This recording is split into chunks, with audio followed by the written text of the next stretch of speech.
Hi friends, welcome to my channel auto world. तो आज हमारी जो वीडियो है ये वीडियो रहने वाली है मारुति सुजुकी बैलिनो के एसी के बारे में।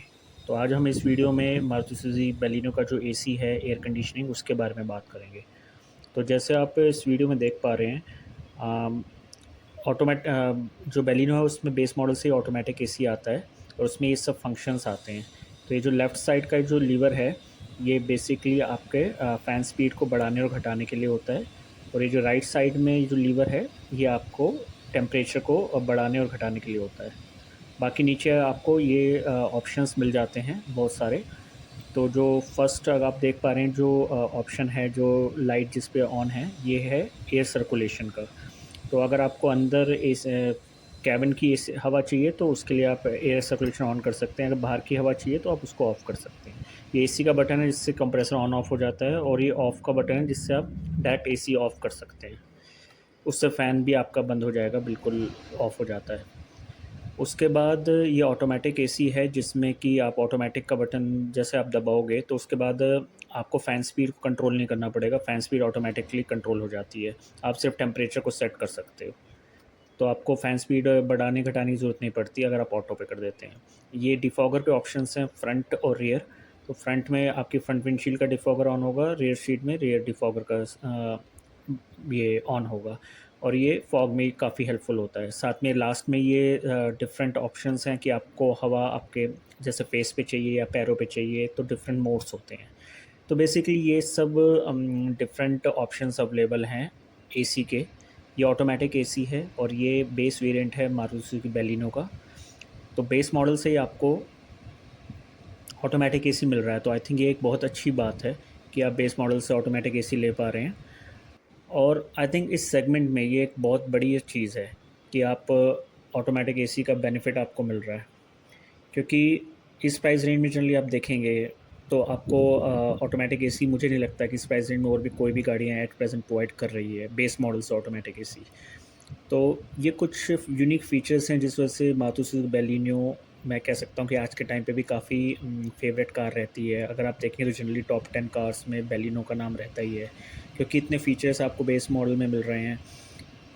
अगर साथ में अगर मैं बात करूँ तो ये गाड़ी में और भी बहुत से बेनिफिट्स हैं जो बेस मॉडल में आपको मिलते हैं, जैसे कि आपको ऑल 4 पावर विंडोज़ मिल रहे हैं, आपको सेंट्रल लॉकिंग मिल रही है। तो ये कुछ बेनिफिट्स हैं जिस वजह से ये गाड़ी काफ़ी वैल्यू फॉर मनी बन जाती है। तो एसी की अगर मैं और बात करूँ डेडिकेटेडली, तो एसी क्योंकि मैं पर्सनली एक कार यूज़ कर रहा हूँ, तो बैलिनो का एसी मुझे अपने एंड अगर मैं अपना एक्सपीरियंस बताऊँ तो मुझे अच्छा लगा।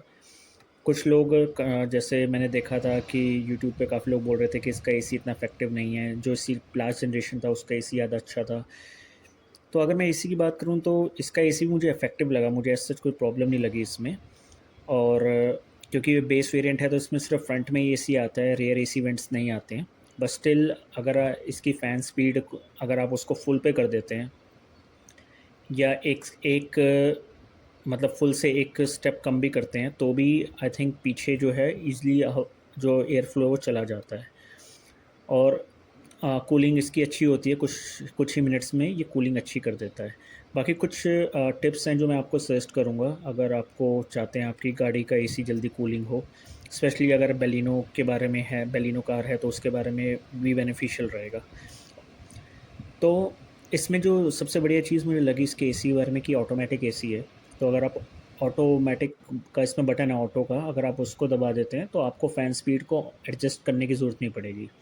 वो एसी अपने आप ऑटोमेटिकली सेंस कर लेगा कि कितनी फ़ैन स्पीड रखनी है। आप सिर्फ अपना टेम्परेचर सेट कर सकते हैं, टेम्परेचर आपको खुद सेट करना है, फ़ैन स्पीड ऑटोमेटिकली एडजस्ट होगी। अब एक चीज़ जो मुझे और अच्छी लगती है इसमें कि इसमें आपको डिजिटल डिस्प्ले मिलता है। मतलब फ़ैन स्पीड का तो मिल ही रहा है, साथ में टेम्परेचर का भी मिल रहा है। अगर आप बाकी नॉर्मल कार्स देखें जिसमें नॉब होते हैं तो उसमें आपको ये नहीं पता चलता कि एसी कितने टेम्परेचर पे चल रहा है। आपको मैनुअली एक अंदाज़ा लगाना पड़ता है कि एसी अभी फुल पे है या थोड़ा कम पे है, बट इसमें आपको एग्जैक्ट टेम्परेचर पता चल रहा है।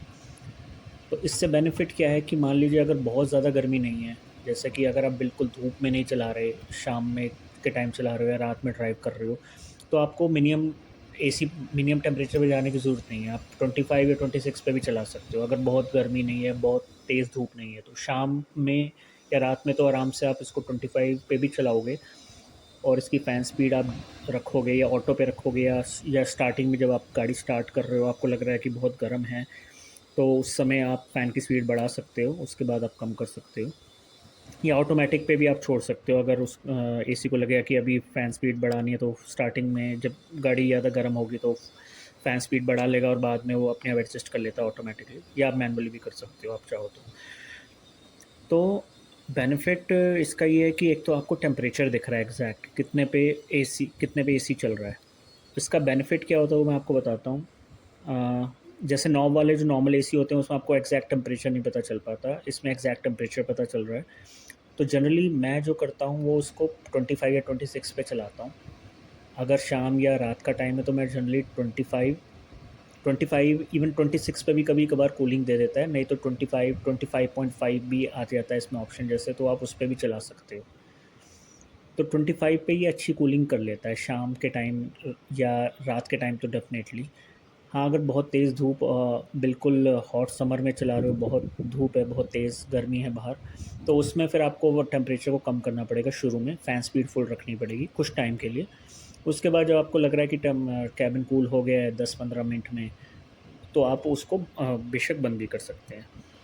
इसमें एक चीज़ और मैं सजेस्ट करूँगा कि कूलिंग को बढ़ाने के लिए, कि आप ये कर सकते हो कि इसकी जो कूलिंग है, सबसे पहले जब आप गाड़ी में बैठें तो सबसे पहले काम, चाहे कोई भी गाड़ी हो, चाहे बेलिनो हो या और भी कोई गाड़ी हो, तो आपको उसका जो एयर सर्कुलेशन होता है आप उसको ऑफ़ कर एयर सर्कुलेशन जो है वो आउटसाइड कर दीजिए, इनसाइड मत रखें। क्योंकि जब आप गाड़ी के अंदर बैठते हो और बाहर धूप होती है तो सन रेज़ अंदर आती हैं और उससे काफ़ी हार्मफुल केमिकल्स जो हैं वो भी रिलीज़ हो जाते हैं। तो सबसे पहले जब भी आप गाड़ी में आप बैठो, कोई भी गाड़ी हो चाहे, बेस्ट है कि आप उसके जो आपके विंडोज़ हैं आप उसको डाउन कर लो। विंडोज़ डाउन करने के बाद आप 1-2 मिनट, मतलब जितनी देर आपको लग रहा है, मैं जनरली 2 मिनट करता हूँ, बाकी आपकी मर्ज़ी है। तो 2 मिनट के लिए भी आपने विंडोज़ डाउन कर आप कर लिया, आप कर सकते हो। और उसके बाद जो एसी आप उसको ऑन कर लो, एयर सर्कुलेशन जो है वो आप उसको आउटसाइड कर दो। जनरली इनसाइड होता है, आप उसको आउटसाइड कर दो। आउटसाइड से ये होगा कि अंदर की जो हार्मफुल जो आपके केमिकल्स बन गए हैं, क्योंकि गाड़ी धूप में खड़ी रही है उस वजह से, तो उसको आप वो बाहर चले जाएँगे आउटसाइड, एयर सर्कुलेशन आउटसाइड करने पे। तो उसको आप आउटसाइड कर लो, उसके बाद आप थोड़ी देर बाद एयर सर्कुलेशन इनसाइड करके फिर आप एसी को चला सकते हो अपने टेम्परेचर से। तो ऐसी वीडियोज़ मैं डेली बेसिस पे लाता रहता हूँ, उसके लिए आप मेरे चैनल को सब्सक्राइब कर दें। Thank you. और आपको वीडियो अच्छी लगी तो काइंडली इसको सब्सक्राइब करें। Thank you so much. Have a nice day.